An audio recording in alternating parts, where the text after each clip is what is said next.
Kaleshwaram ఎత్తిపోతల్లోని బ్యారేజీలపై justice Ghosh commissioner విచారణ కొనసాగుతుంది. Commission ఇవాళ రేపు పలువురిని బహిరంగ విచారణ చేయనుంది. ఈ దఫా ఏఈఈ స్థాయి మొదలు పై స్థాయి ఇంజనీర్ల వరకు విచారణ నిర్వహిస్తున్న జస్టిస్ పిసి ఘోష్ మరికొందరిని ప్రశ్నించేందుకు పిలిచినట్లు తెలిసింది.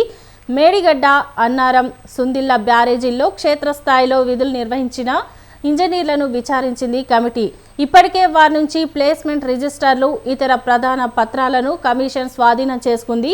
ఇదే క్రమంలో మరికొంతమందిని విచారించనున్నట్లు సమాచారం.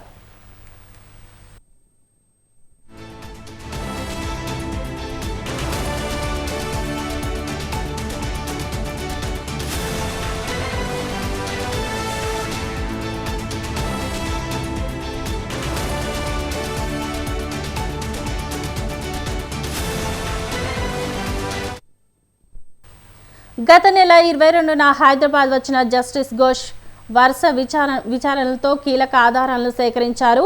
27 నుంచి బహిరంగ విచారణకు విరామం ఇచ్చి పలు కీలక అంశాలపై దృష్టి సారించినట్లు తెలిసింది. ముందు తాజా మాజీ ఐఏఎస్ల విచారణ చేపట్టనుండగా దానికి సంబంధించిన కసరత్తు పూర్తి చేసినట్లు తెలిసింది. రేపు సాయంత్రం జస్టిస్ ఘోష్ కోల్కతాకు వెళ్లి వారం తర్వాత తదుపరి విచారణకు హాజరవుతారని తెలిసింది.